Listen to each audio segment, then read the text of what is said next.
Everyone, welcome back to my channel. आज हम discussion करने जा रहे हैं लैंड लॉ में जो केसेस है Hari Prasad versus board of revenue and others के मध्य में,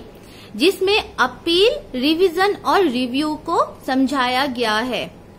इस केसेस में हम डिस्कशन करेंगे कि भूखंड आवंटन के संबंध में हरि प्रसाद ने जो भी याचिका कोर्ट के समक्ष प्रस्तुत किया था, उसके लिए उसने किस प्रकार से अपील किया, उसके अपील पर पुनर्निरीक्षण किया गया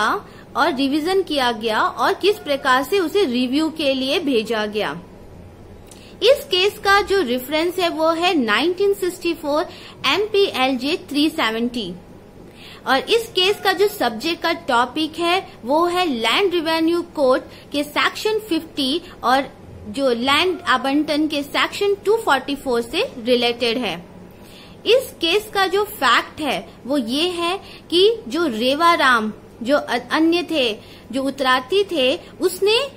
कोर्ट में भूखंड आवंटन के संबंध में तहसीलदार को 15 सितंबर 1959 को एक प्रार्थना पत्र प्रस्तुत किया और 30 नवंबर 1959 को हरि प्रसाद ने भी प्रगणाधिकारी को उस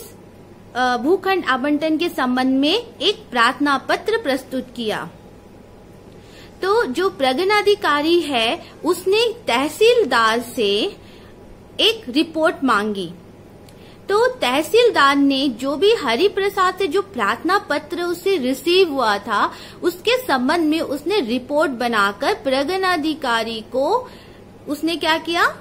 प्रस्तुत कर दिया, उसने उसे दे दिया। और प्रगणाधिकारी ने क्या सोचा कि जो भी रिपोर्ट तहसीलदार से उसे भूखंड आवंटन के संबंध में प्राप्त हुआ है, उसने उसी की संतुष्टि के आधार पर उसने एक आदेश हरि प्रसाद को भूखंड आवंटन के संबंध में एक आदेश 15 फरवरी 1960 को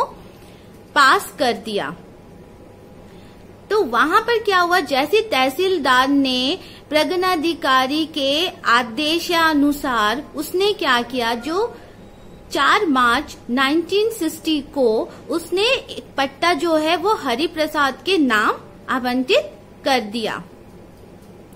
तो क्या हुआ, इन सभी के जो प्रगणाधिकारी ने जो आदेश पास किया था और तहसीलदार ने उस आदेश की जो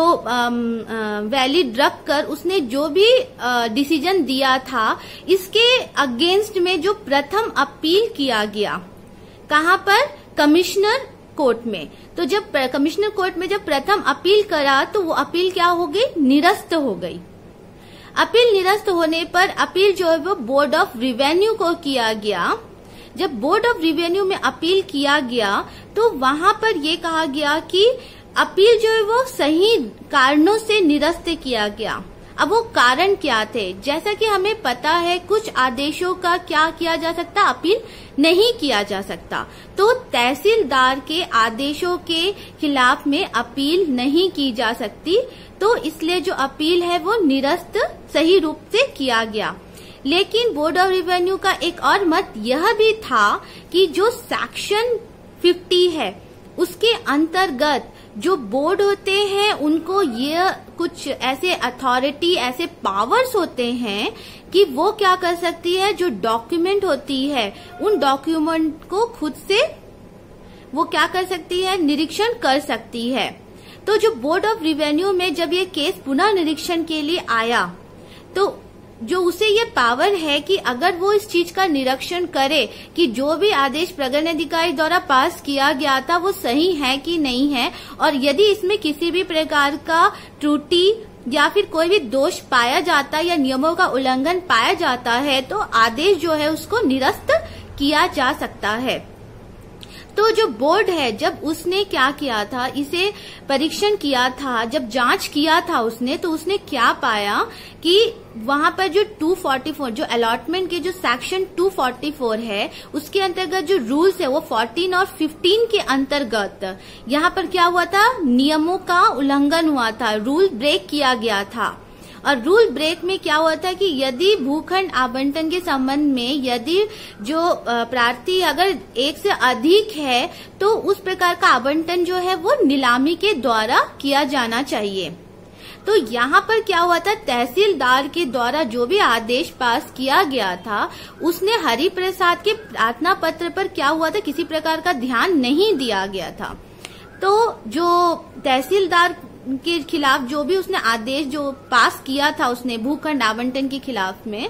तो वहां पर जो कोर्ट है, जो परिषद है, उसने क्या किया, इसे असंतुष्ट बताया, इसे गलत बताया कि जो भी आदेश है ये गलत पास किया गया है, तो इसे क्या किया जाए, पुनः रिव्यू किया जाए। ठीक है, तो ये क्या हो गया, ये रिव्यू के लिए उसने इसे भेज दिया। तो जब हरिप्रसाद ने क्या किया, इस आदेश के विरुद्ध में हाई कोर्ट में एक याचिका प्रस्तुत करी। तो हरिप्रसाद ने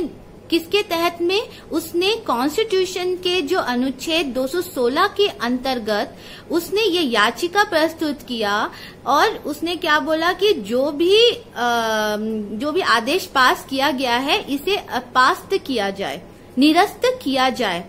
तो उसने इसके संबंध में क्या क्या तर्क दिए गए, तो उसने ये कहा कि फर्स्ट तो ये है कि तहसीलदार के आदेश के विरुद्ध किसी भी प्रकार की जो अपील है वो नहीं की जा सकती, और जब अपील ही नहीं की जा सकती तो जो पुनर्निरीक्षण है वो क्या है, काल वर्जित है, तो उसके पुनर्निरीक्षण भी नहीं हो सकती। तो जहां पर हरिप्रसाद ने यह तर्क प्रस्तुत किया, तो इस तर्क के संबंध में जो हाई कोर्ट है उसने भी एक मत प्रस्तुत किया कि जो सेक्शन 50 है उसके अंतर्गत जो बोर्ड है उसको ये शक्तियां प्राप्त होती है कि अगर उसे ये लगे कि जो अभिलेख है उसका पुनर्निरीक्षण किया जाना चाहिए तो वो उसका पुनर्निरीक्षण कर सकती है। तो बोर्ड को ये पावर्स दिया गया है और उसने क्या किया, पुनर्निरीक्षण भी किया, और जब पुनर्निरीक्षण किया गया तो ये पाया गया कि वहां पर नियमों का उल्लंघन हुआ है और जो आदेश तहसीलदार ने पास किया था आवंटन के संबंध में वो क्या है, गलत है। तो इसी के जो निर्णय जो कोर्ट ने जो ये मत व्यक्त किया था, इसी के अगेंस्ट में जो एक और बात जो वहां के जो न्यायाधीश है उच्च न्यायालय के, उन्होंने भी यह बात प्रस्तुत किया कि जो वो काल वर्जित बोल रहे हैं, वो काल वर्जित के संबंध में उन्होंने यह मत प्रस्तुत किया कि जब बोर्ड को यह अधिकार प्राप्त है और वो यह देख रही है कि किसी प्रकार की अनियमितता या नियमों का उल्लंघन हुआ है, तो वो अभिलेखों को मंगाकर स्वयं ही जांच कर सकती है और वो जो भी आदेश पास किए गए थे उसे वह निरस्त करने का अधिकार रखती है। तो यहाँ पर कहीं भी काल वर्जित होने का या मर्यादा वर्जित होने का कोई भी प्रश्न उठता ही नहीं है। तो बोर्ड के पास में ये पावर्स तो होती ही है। तो इस केस में जो भी याचिका दायर की गई थी वो क्या किए गए, अस्वीकार किया गया। तो यहाँ पर जो निर्णय दिया गया वहां हरिप्रसाद के द्वारा दायर किए गए याचिका को अस्वीकार किया गया। तो यहाँ पर जो प्रतिपादित विधि के जो सिद्धांत थे, केस ऑफ लेट डाउन जो था यहाँ पर क्या था, प्रिंसिपल ऑफ लेट डाउन क्या था यहाँ पर कि सबसे पहले तो तहसीलदार के आदेशों के विरुद्ध किसी भी प्रकार की अपील नहीं की जा सकती, और सेक्शन जो 50 है उसके अंतर्गत जो परिषद है उसे यह शक्तियां प्राप्त होती है कि वो अभिलेखों का जब भी चाहे वो मंगाकर उसका पुनर्निरीक्षण कर सकती है, और इसी सेक्शनों के अंतर्गत अगर वो पुनर्निरीक्षण करती है तो वो कभी भी जो होती है काल वर्जित या मर्यादा के वर्जित नहीं होती है। तो यहाँ पर जो ये केस था वहां पर जो भी तहसीलदार के द्वारा जो भी आदेश आवंटन के संबंध में पारित किया गया था वहां पर क्या हुआ, दोष पाया गया। ठीक है, इसीलिए क्या हुआ, जो आवंटन है वो गलत रूप से किया गया। तो ये तो था केस हमारा रिलेटेड टू लैंड लॉ का। अगर आपको कोई भी क्यूरीज है, क्योंकि इस केस में आपका अपील, रिवीजन और रिव्यू तीनों कवर किया गया है, किस प्रकार से स्टेप बाय स्टेप यहाँ पर प्रथम अपील, फिर जो कमिश्नर कोर्ट में अपील के बाद में आपका बोर्ड ऑफ रिवेन्यू को अपील किया गया रिवीजन के संबंध में, फिर बोर्ड ऑफ जो रिवेन्यू है वो अगर असंतुष्ट होती है अगर किसी भी प्रकार का पुनर्निरीक्षण करने पर, तो वो क्या कर सकती है, रिव्यू के लिए वो भेजती है। और यहाँ पर क्या हुआ, जो हमारे जो न्यायाधीश थे, हाँ, उनके द्वारा कौन कौन से मत दिए गए, हमारे कोर्ट में कौन से मत और तर्क जो है वो प्रस्तुत किए गए, इन सभी का यहाँ पर डिस्कशन किया गया है। अगर किसी प्रकार की क्यूरीज या कोई कमेंट्स है, आप मुझे कमेंट बॉक्स पे लिख सकते हैं। हम फिर मिलेंगे आपको एक और केसेस के साथ में। Thank you.